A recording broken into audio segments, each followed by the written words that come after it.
Thank you so much for opportunity for me to talk about. Title of my talk is Translation of a New Idea on Senolytic Treatments. It's more to do with the basic science level compared with the previous talks, and particularly mitochondrial co-targeting that increases sensitivity and specificity of senolytic, because I'm a mitochondrial biologist. And this is a 2 series of UK Spine funded project. Thank you so much for funding. Has already explained everything, so I go very quickly just to recap senescent cells. Normal cells can become senescent state by telomere attrition, DNA damage, stresses, and cancer therapies. I come back to this before later. And senescent cells are different. They have a mitochondrial dysfunction, produce inflammatory cytokines and reactive oxygen species. And the problem with senescent cell is that because of these secretory factors, they affect surrounding cells to become senescent, and then they can spread. And as you know, recently, the approach to selectively kill senescent cells has been developed called senolytic, which target typically upregulated survival mechanism of senescent cells, such as mitochondrial anti-apoptosis pathway. And the typical drug is navitoclax that inhibit anti-apoptosis pathway in mitochondria. Although this works really well, it has a toxicity, and many of the senolytic has toxicity. Sorry. So as I say, I'm a mitochondrial scientist, so I was particularly interested in mitochondrial dysfunction in senescent cells. And here is just a screenshot of what cells look like. And the top rows are young cells and the bottom are senescent cells. And the TMIM is mitochondrial membrane potential dye. So if cells, mitochondria has higher membrane potential, it stains more brightly. And this is young cells, and you see higher intensity, where senescent cells is lower. And senescent cells, by the way, looks like flat and large, like all the eggs uncracked. Mitochondria green are membrane potential independent mitochondrial dye, so it shows up mitochondrial structure. And this is a nuclear staining, and this is a merge. So as you can see, senescent cells, mitochondria has lower membrane potential. We can study mitochondrial function more closely by looking at respiration rate. And bottom one is a cartoon of electron transport chain mitochondria. And this is complex 1, complex 2, 3, 4, and ATP synthase. Metabolic substrate in the form of NADH is used by complex 1, and the complex 1 transport electron to complex 3, 4, and terminal acceptor of electron is complex 4, and use oxygen to produce water. And so this is where oxygen consumption happens in mitochondria. By doing so, these complexes pump protons out and generate gradient of protons outside and inside, proton gradient. This is a membrane potential. And this gradient is used by ATP synthase to swing, to import protons out to inside. And this swinging energy is used to phosphorylate ADP to ATP. So this is called oxidative phosphorylation. And by doing so, ATP synthase consume proton gradient membrane potential. And here we can study this process by measuring oxygen consumption rate. And this is a kinetic time course. And this y-axis is oxygen consumption rate. And red is oxygen consumption rate. And here is basal respiration. And we can add drug called oligomycin, which inhibit ATP synthase.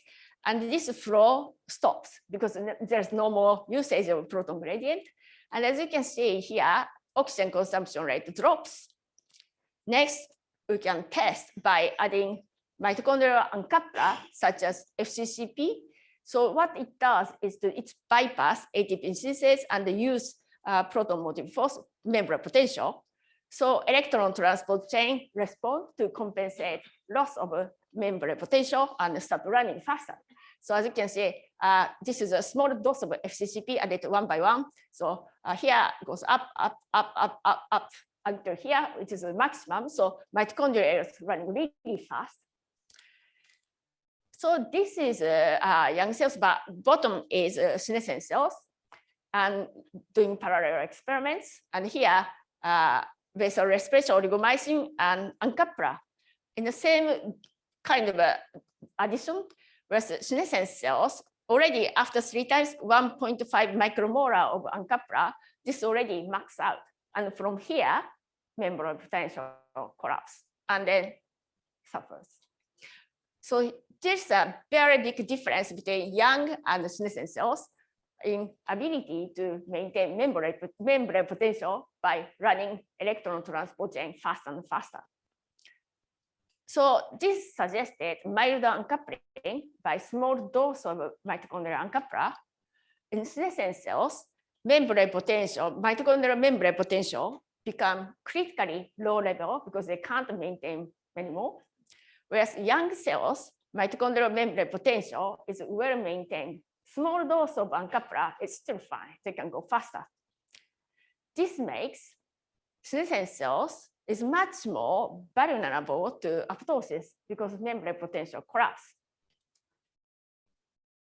And so according to this, we put a hypothesis, mild uncoupling, small dose of uncapra, for example, is selective barrier weakness of senescent cells, whereas young cells are fine.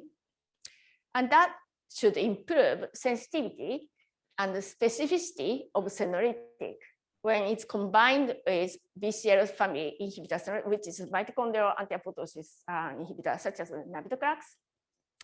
And the promotion of apoptosis specifically in senescent cells, but not in young cells because mitochondrial young cells are happy.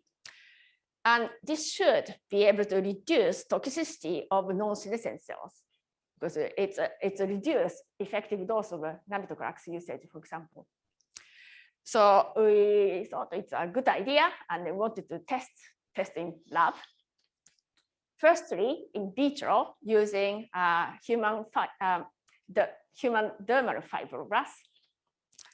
So here we treated both young and senescent cells with navitoclax tiburon senolytic with an uncapra CCP and measured the cell survival after drug treatment.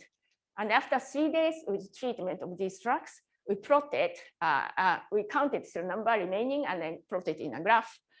So this is a navitoclax increasing in dosage, and this y-axis is cell number relative to pre-treatment with these drugs. And orange dotted line is senescent cells. And as you can see, just navitoclax only, about 10 micromolar, quite effectively, senescent cells are killed. And pink line is navitoclax plus uncapra.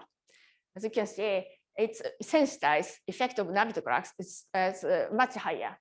So already 0.1 micromolar, it's started killing quite a lot. And here, blue dotted line is young cells, navitoclax alone.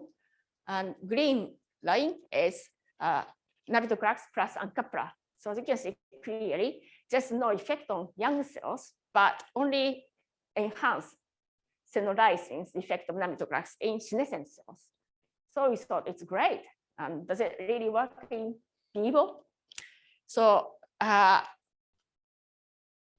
yeah, so this is original UK spine proof of concept UK spine funded project.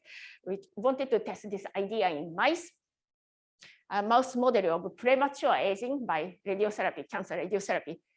So cancer therapy makes a lot of senescent cells and then causes premature aging. So we wanted to use this model to test these different treatment.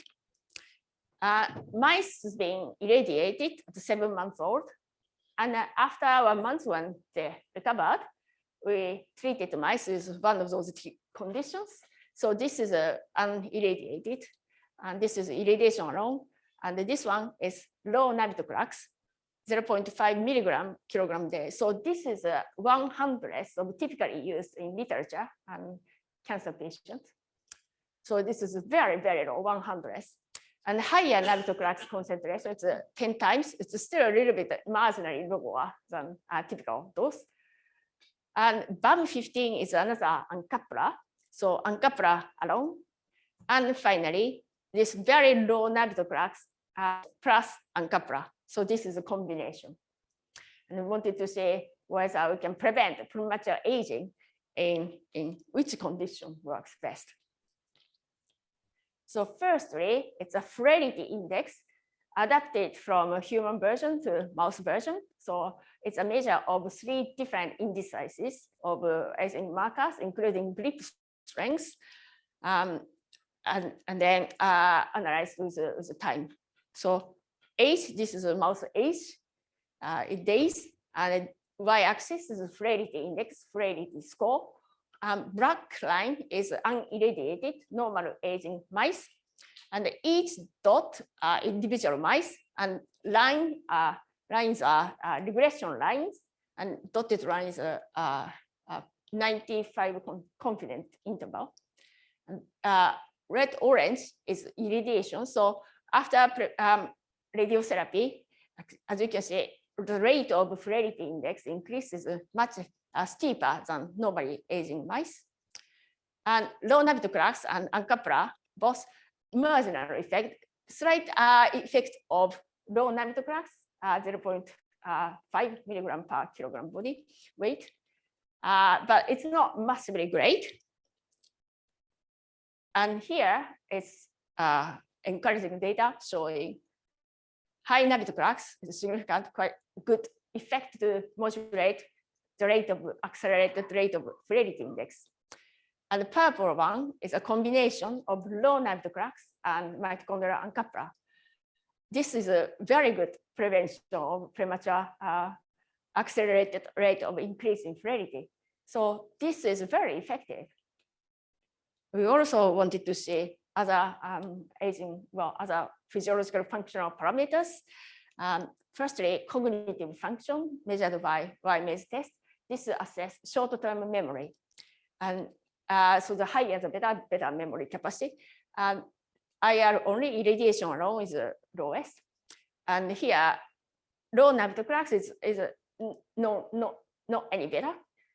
And here is a high nabitoclax, standard dose of nabitoclax improves, and coupler alone is not significant.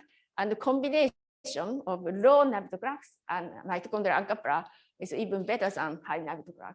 So again, this combination therapy improves cognitive function. And neuromuscular function measured by rotor rod and hanging wire test.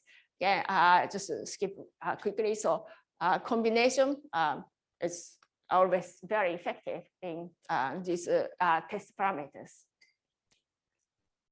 So we wanted to take this to, of course, clinical setting.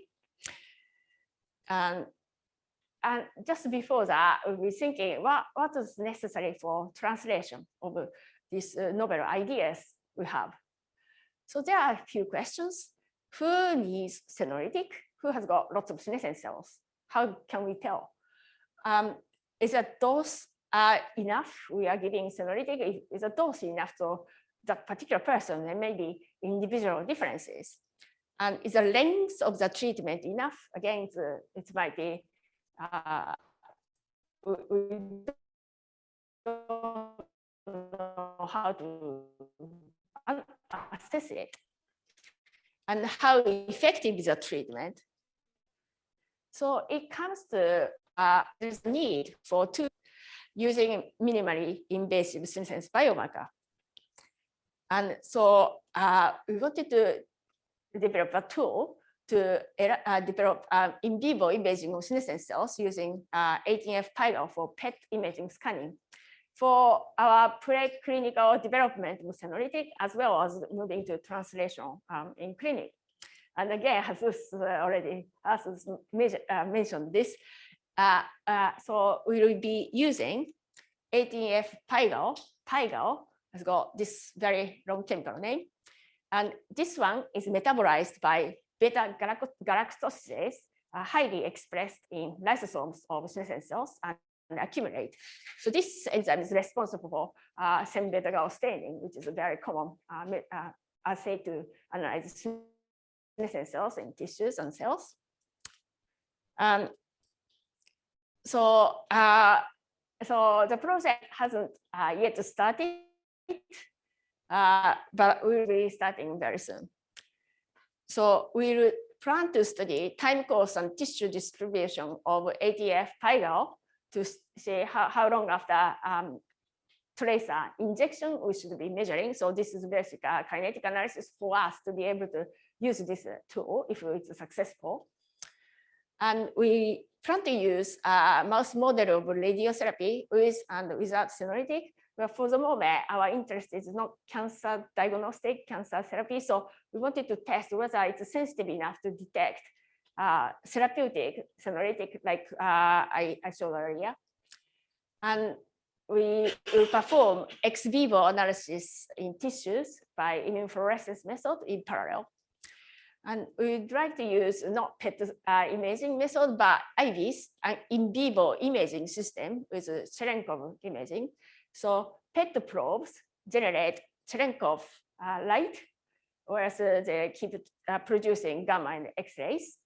And the Cherenkov photons can be detected by in vivo imaging system. And here is just an example. It's not PIGAL, but example comparative imaging of Cherenkov imaging by IVIS system. And this is a PET scan. And this is example 18FDC. So it's a glucose analog. So as you can see, it can detect comparable imaging data. So this is a summary for our 2 UK spine project. First is a mitochondrial core targeting enables a very low senolytic dose to achieve the same effects equivalent to much higher doses. So this can it was effective in preventing premature aging in mouse model of radiotherapy. And it makes senolytic therapies safer because we can reduce the required dose of senolytic. We are interested in testing with other senolytic and more mitochondrial targeting idea are coming, we are developing.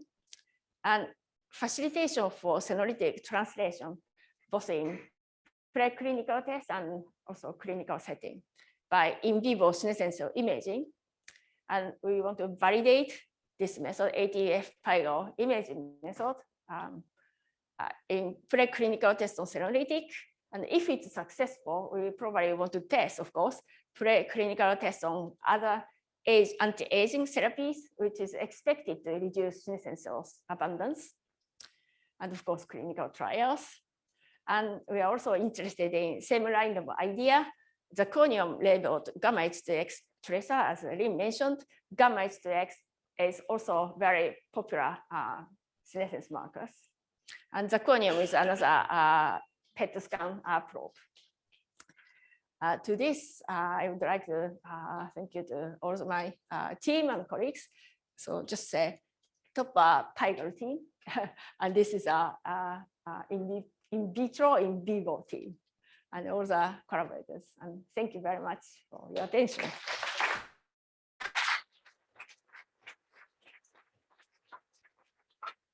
Very much, Satomi. Do we have any questions from the audience? See one over there, and then a second, and then one further back as well. Hi, thanks very much for the talk. So many drugs which cause cytotoxicity to cancer cells, many drugs which are cytotoxic to cancer cells cause genotoxicity at lower levels. And increased ROS levels are seen in recombinant oxygen species levels are seen in other models which BCL2 are inhibited. So like the genotoxicity of low-dose chemotherapeutics, is this likely to cause pathology down the line by causing increases in reactive oxygen species by decoupling the mitochondrial transporter? Sorry, I finally identified you were talking. Yeah, so first question is cancer therapy. It producing a lot of reactive oxygen species. No, so often in cancer treatment, the drugs which are cytotoxic at lower levels, they'll be genotoxic. So instead of killing off the cancer cells, they'll cause secondary tumors and things like that at a later date. And I thought that analogy might be useful here, whereby decoupling the mitochondrial transport chain might cause increases in ROS, reactive oxygen species, as in other models where BCO2 were inhibited, and thus that might cause downstream further pathology, cell pathologies.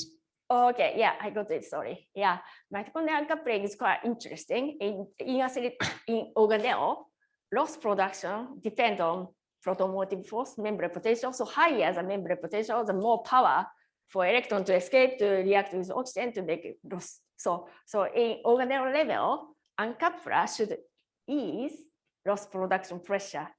Yeah, in vitro, in isolated organelle, but in vivo, we cannot control anything. So it's rely on how fast electron transport chain running, and as a factor, oxygen tension, which might be different whether mitochondria are actively making ATP or not.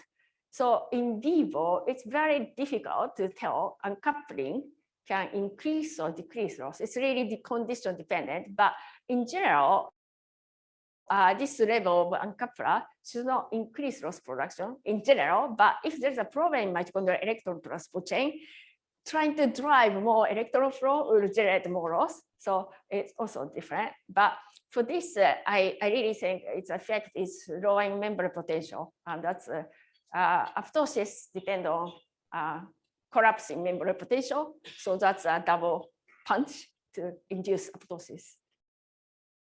There's one question just in front and then another further back. Thank you for that very interesting presentation. Just in terms of one of the questions you posed, you said, is the dose enough?